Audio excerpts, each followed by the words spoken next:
നിയമസഭാ തെരഞ്ഞെടുപ്പ് ചൂടിൽ സംസ്ഥാനം. കേരളത്തിലും തമിഴ്നാട്ടിലും ബംഗാളിലും അസമിലും തെരഞ്ഞെടുപ്പ് ഒരുക്കങ്ങൾ ഉടൻ ആരംഭിക്കും. തെരഞ്ഞെടുപ്പ് തീയതി ഈ മാസം അവസാനമോ അടുത്ത മാസം ആദ്യമോ പ്രഖ്യാപിക്കും. കേരളത്തിൽ വോട്ടെടുപ്പ് വിഷുവിന് ശേഷം ഒറ്റഘട്ടമായി നടത്തുമെന്നാണ് സൂചന. നോബിൾ മാരിക്കാരൻ ചേരുകയാണ്.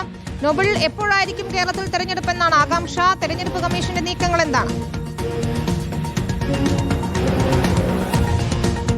വിവിധ തെരഞ്ഞെടുപ്പ് കമ്മീഷൻ സജീവമായി തന്നെ 4 സംസ്ഥാനങ്ങൾ കേരളം, തമിഴ്നാട്, പശ്ചിമബംഗാൾ, അസം അടക്കമുള്ള സംസ്ഥാനങ്ങളിലെ തെരഞ്ഞെടുപ്പ് ഒരുക്കങ്ങൾ വേഗത്തിൽ ആക്കിയിരിക്കുകയാണ്. കമ്മീഷൻ സംസ്ഥാന സന്ദർശനം ഈ മാസം 15-ന് ആരംഭിക്കും. 21-ാം തീയതി കേരളത്തിൽ എത്തും എന്നാണ് വിവരമുള്ളത്. മുഖ്യ തെരഞ്ഞെടുപ്പ് കമ്മീഷണർ ഒപ്പം കമ്മീഷൻ അംഗങ്ങൾ അടക്കം കേരളത്തിൽ എത്തി സാഹചര്യം വിലയിരുത്തി മടങ്ങിയതിനു ശേഷം ഫെബ്രുവരി അവസാനമോ അല്ലെങ്കിൽ മാർച്ച് ആദ്യമോ തെരഞ്ഞെടുപ്പ് പ്രഖ്യാപിക്കാനാണ് ഇപ്പോൾ ഒരുങ്ങുന്നത്. സ്വാഭാവികം വിഷു അടക്കം കഴിഞ്ഞുകൊണ്ടായിരിക്കും തെരഞ്ഞെടുപ്പ് നടപടികൾ തെരഞ്ഞെടുപ്പ് നടക്കാൻ പോകുന്നത് സൂചന പുറത്തേക്ക് വരുന്നുണ്ട്. മെയ് 2-നായിരിക്കും എല്ലായിടത്തും, പ്രത്യേകിച്ച് 5 സംസ്ഥാനങ്ങളിലും തെരഞ്ഞെടുപ്പ് ഫലം മെയ് 2-നായിരിക്കും എന്ന സൂചനയാണ് ഇപ്പോൾ വരികയും ചെയ്യുന്നത്. എന്താണെങ്കിലും ഒരുക്കങ്ങൾ തകൃതിയായി നടക്കുകയാണ്. തെരഞ്ഞെടുപ്പ് കമ്മീഷൻ സാഹചര്യം മൊത്തത്തിൽ വിലയിരുത്തുന്നുണ്ട്. എല്ലാ സംസ്ഥാനങ്ങളിലും എത്തി ഗ്രൗണ്ടിൽ അടക്കം സാഹചര്യം കൃത്യമായി വിലയിരുത്തിയ ശേഷം വന്ന് തെരഞ്ഞെടുപ്പ് പ്രഖ്യാപിക്കാൻ ഇപ്പോൾ കമ്മീഷൻ ഒരുങ്ങുന്നത്. അങ്ങനെയാണെങ്കിൽ ഞാൻ ആദ്യം സൂചിപ്പിച്ചതുപോലെ ഫെബ്രുവരി അവസാന വാരമോ മാർച്ച് ആദ്യമോ കേരളത്തിൽ നിയമസഭാ തിരഞ്ഞെടുപ്പ് പ്രഖ്യാപിക്കും എന്നാണ് നമ്മൾ പ്രതീക്ഷിക്കുന്നത്. വിനീത, ശരി, വിഷുവിന് ശേഷം ഒറ്റഘട്ടമായി തെരഞ്ഞെടുപ്പ് നടക്കുമോ എന്നാണ് അറിയേണ്ടത്.